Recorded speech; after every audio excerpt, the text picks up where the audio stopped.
Hello students. इस video में आप लोग जानेंगे ब्रेड्स रूल के बारे में जो ब्रिज कंपाउंड्स में एप्लीकेबल होता है।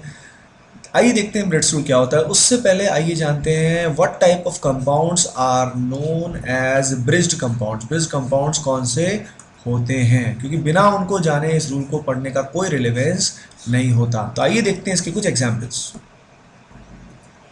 यहाँ पे मैंने इसके 4 एग्जाम्पल्स ड्रॉ किए हैं। इस तरह के कंपाउंड्स को ब्रिज कंपाउंड बोलते हैं जिसमें इस टाइप से ब्रिज प्रेजेंट होता है। जैसे ये ब्रिज प्रेजेंट है इस केस में, दिस इज द ब्रिज। इस केस में this is the bridge having 4 atoms. इस केस में दिस इज द ब्रिज। ये पूरा का पूरा ब्रिज है, एक पुल की तरह एक्ट कर रहा है ना। तो इनको बोलते हैं ब्रिज्ड कंपाउंड्स। अब देखिए ब्रिज कंपाउंड्स में ये जो एटम होता है स्टार्टिंग वाला और एंड वाला, यानी पुल की शुरुआत वाला और आखिरी वाला कंपाउंड, आखिरी वाला एटम, इन एटम्स को बोलते हैं अपन bridge head atoms. These atoms are known as bridge head atoms. ठीक है। अब सिमिलरली यहाँ पे अगर ब्रिज हेड को हम ढूंढें तो ये और ये ब्रिज के स्टार्टिंग है, इनको बोलेंगे bridge head atoms, B H, यानी ब्रिज हेड एटम्स होंगे। सिमिलरली यहाँ पे अगर इन चारों में से ब्रिज हेड हमको देखना है तो स्टूडेंट्स ये और ये, these two are bridge head atoms. और यहाँ पे देखें तो ये और ये क्या होंगे, ब्रिज हेड एटम्स होंगे। इस बात को आपको ध्यान देना है कि ये जो पर्टिकुलर बॉन्ड है एक्चुअली ये बॉन्ड पीछे वाले बॉन्ड को इंटरसेक्ट नहीं कर पा रहा है। These two bonds are different. ये जो बॉन्ड है ये फ्रंट में है और ये वाला जो बॉन्ड आपको दिखाई दे रहा है पीछे की तरफ है, इसके पीछे लाई कर रहा है वो, है ना। ये दोनों एक दूसरे को टच नहीं कर रहे हैं। जैसे यहाँ पे मैंने दिखा रखा है कि ये बॉन्ड आगे की तरफ है और वो वाला बॉन्ड पीछे की तरफ, डॉटेड मैंने रिप्रेजेंट किया है। ठीक है। आइए देखते हैं ब्रेड्स रूल क्या होता है। तो देखिए ये ब्रेड्स रूल की स्टेटमेंट है। ब्रेड्स रूल की स्टेटमेंट क्या है कि bridge head atoms can not be sp2 hybridised. Bridge head के जो एटम्स होते हैं this one and this one, let us से इसको नाम मान लेते हैं ए, इसको मान लेते हैं बी, है ना। इसको मान लेते हैं सी, इसको मान लेते हैं डी, इसको ई, इसको एफ, इसको जी। इन सब एटम्स में ए और बी जो है वो ब्रिज हेड एटम्स हैं। तो इस रूल के हिसाब से bridge head atoms can not be sp2 hybridised. ऐसा क्यों देखते हैं? तो देखिए लेटस से हमने B को पॉजिटिवली चार्ज कर दिया जिससे B वाला जो कार्बन है इट बिकेम sp2 हाइब्रिडाइज। अब होता क्या है, एक्चुअल में यहाँ पे दो रिंग्स एग्जिस्ट करती हैं। पहले रिंग को आप मान सकते हैं ACBGF and the second ring is DEBCA, है ना।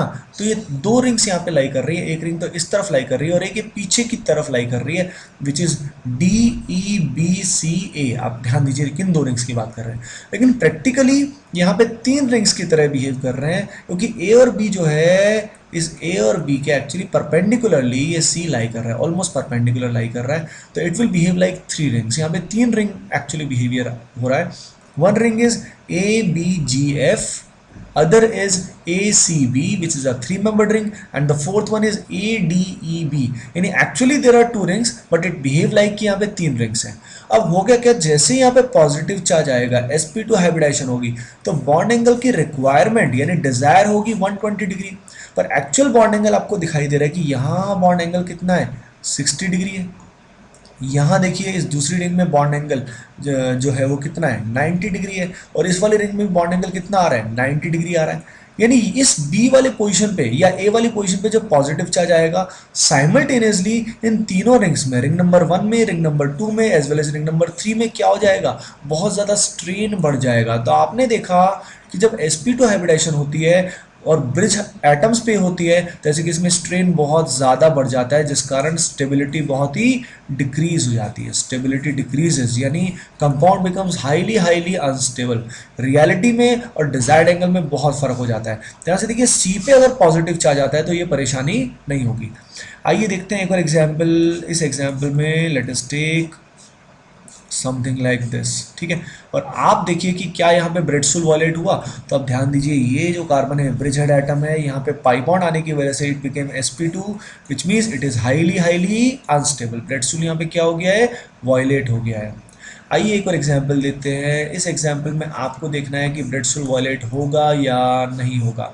लेट अस से अपने पास ऐसा कोई अमाइन है, अगर इसको हम एसिडिक मीडियम में लेते हैं तो क्वेश्चन ये है कि जब ये एसिडिक मीडियम में रिएक्शन करेगा तो क्या ये रूल वायलेट होगा। तो देखिए एन के पास लोन पेयर है, उसके अलावा अगल बगल से इलेक्ट्रॉन जब ये खींचेगा due to high electron negativity तो एन पे चार्ज आएगा माइनस। तो एन अपना इलेक्ट्रॉन इस H प्लस को लेटस से डोनेट करता है। अगर ये H को इलेक्ट्रॉन डोनेट करेगा तो यहाँ एन और H के बीच में एक नया बॉन्ड बनेगा और इलेक्ट्रॉन पेयर डोनेट करने की वजह से एन पे चार्ज आएगा पॉजिटिव।